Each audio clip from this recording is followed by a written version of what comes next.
2019లో ప్రభుత్వం మారింది. అక్కడి నుంచి ఆ దిశ రివర్స్ టెండరింగ్. ఇవ్వడైనా బుద్ధి జ్ఞానం ఉండేవాళ్ళ దిశ ఇప్పుడు నేను చేయలేక కాదు, నేను చాలా ఆలోచిస్తాను. ఏ పని చేయాలని 4 సార్లు ఆలోచిస్తాను. ప్రజా జీవితంలో ఉండే మనం ప్రధానమైన నిర్ణయాలు చేసినప్పుడు ఇంకా ఎక్కువ ఆలోచించుకోవాల్సిన అవసరం ఉంది. తెలియకపోతే నేర్చుకోవాల్సిన అవసరం ఉంది. కక్షతో రాజకీయం చేయడం కాదు, కక్షతో అభివృద్ధి చేయడం కాదు దిశ. అదే ఇక్కడ జరిగింది. ముఖ్యమంత్రిగా ప్రమాణ స్వీకారం చేస్తూనే అప్పుడే పోలవరం ప్రాజెక్ట్ ని ఆపేస్తుందని అనౌన్స్ చేయడం. ఆ రోజే మీరు ఒకసారి చూస్తే అధ్యక్ష ఆదేశాలు ఇవ్వడం, ఆదేశాలు ఇచ్చి సైట్ లో నిర్మాణ సంస్థ ఉంటే దాన్ని ఖాళీ చేయించింది జూలై 29, 2019 నోటీసులు ఇచ్చి ఖాళీ చేయించడం. ఇంకొక పక్కన అధికారులందరినీ మార్చేయడం. కాంట్రాక్టర్ లేడు, అధికారులు లేడు. అధ్యక్ష మీరు ఒకసారి చూస్తే గోదావరి ఉధృతంగా వస్తే 50 లక్షల క్యూసిక్స్ ఆఫ్ వాటర్ డిశ్చార్జ్ వస్తుంది. దేశంలో ఇంత ప్రమాదమైన నది ఎక్కడా లేదు. అందుకే 50 లక్షల క్యూసిక్స్ ఆఫ్ నీళ్లు పోవడానికి ఈరోజు స్లూయిస్ కానీ అవన్నీ కూడా మనం నిర్మాణం చేసే పరిస్థితికి వచ్చాం. అలాంటి ప్రాజెక్ట్ ని అంటే అవగాహన రాహిత్యం, మూర్ఖత్వం, చేతగానితనం, అదే మరి విధ్వంసం. ఏదో జరిగిపోయిందని కావాలని దాన్ని అడ్డం పెట్టుకుని ఒక ప్రాజెక్ట్ ని నాశనం చేసే పరిస్థితి వచ్చే దిశ 15 నెలల్లో ఆ సైట్ లో ఎవరూ లేకుండా చేసే పరిస్థితికి వచ్చారు. 19, 20 అక్టోబర్ వరకు ప్రాజెక్టుకు ఎవ్వరు పెద్ద దిక్కు లేదు. ఎవ్వరూ లేకపోతే 20లో పెద్ద ఎత్తున ఆగస్టు, అక్టోబర్లో పెద్ద వరదలు వచ్చాయి. ఆ వరదలన్నీ కూడా డయాఫామ్ వాల్ పైన వెళ్లాయి. దాంతో పూర్తిగా డయాఫామ్ వాల్ దెబ్బతినింది. దెబ్బతినిందని నిర్ణయించలేకపోయారు.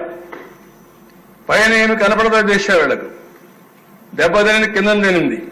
దాన్ని కనపడకపోతే వీళ్ళంతా కూడా ఇది చేస్తే కడాన వీళ్ళ యొక్క అసమర్థత, అవగాహన రాహిత్యం, అవినీతి, కుట్రతో కూడినట్టే ఆలోచన విధానం వల్ల మొత్తం 5 ఏళ్లు మనం కష్టపడిందంతా కూడా సర్వనాశనం అయిపోయింది అధ్యక్ష.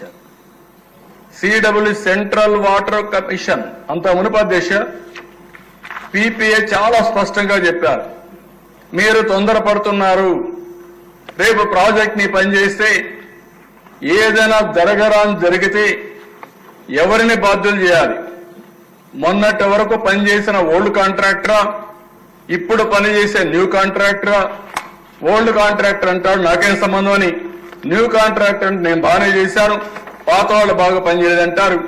కాబట్టి సరైన నిర్ణయం కాదు, తొందరపాటు తగదు, ఆలోచించండి, పెండింగ్ పెట్టండి అంటే పీపీఏ కూడా చెప్పకుండా ఆ రోజు దిశ నిర్ణయం చేసి రాటిఫికేషన్ కి పీపీఏ పంపించారు. అది వాళ్ళు ఏం చేయాలో తెలియకుండా ఈ ప్రజాస్వామ్యంలో దాన్ని వదిలేసే పరిస్థితికి వచ్చారు.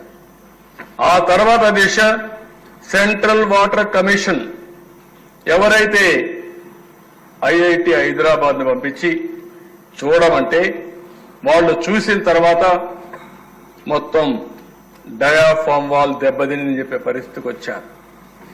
డయాఫామ్ వాల్ దెబ్బతిన దిశ దానిపైన మళ్లీ ఏం చేయాలో తర్జన భర్జనపడి ఈరోజు ఇంటర్నేషనల్ ఎక్స్పర్ట్స్ అమెరికా నుంచి ఇంకా కెనడా నుంచి అక్కడి నుంచి తీసుకొచ్చి ఎక్స్పర్ట్స్ వచ్చి మొత్తం అధ్యయనం చేసిన తర్వాత 4 దిక్కల దెబ్బతినింది.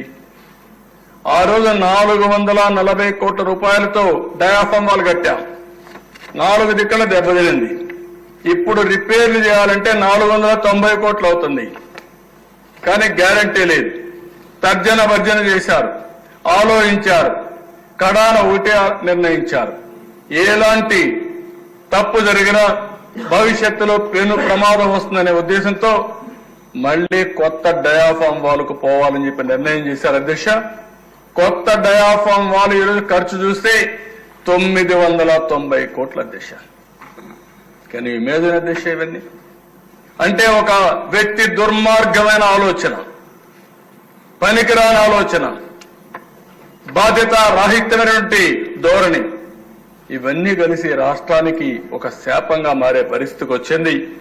దానివల్ల మీరు చూస్తే మొత్తం 990 కోట్లు ఒకటి, ప్రాజెక్ట్ కాస్ట్ ఎక్స్లవేషన్ పెరిగింది, డిలే అయిపోయింది, హైడల్ ప్రాజెక్ట్ నిలిచిపోయింది, కరెంటు ఆగిపోయింది.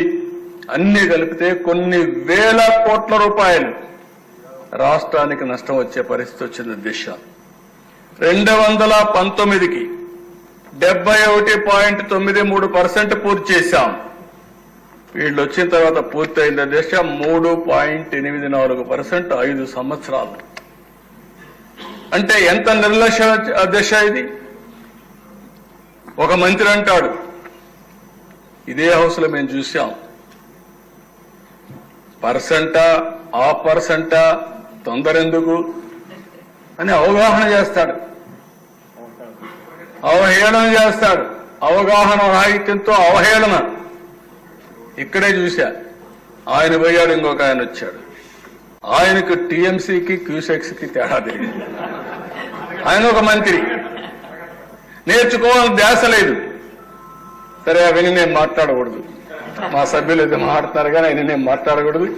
నాకు సభ్యత ఉంది, మీరు కూడా అవసరం లేదు. ఇక్కడ ఈ హౌస్లో ఉందాతనాన్ని పాటిద్దాం, అక్కడి నుంచి చేస్తారు. కడాన దిశ 16,493 కోట్ల రూపాయలు అరుదు ఖర్చు పెడితే వీళ్ళు వచ్చిన తర్వాత 4,900 కోట్లు ఖర్చు పెట్టారు. పోలవరం పూర్తయి ఉంటే దిశ 194 టీఎంసీ నీళ్లు మనం పొదుపు చేసుకునేవాళ్ళం, రిజర్వాయర్లో నీళ్లు నింపేవాళ్ళం.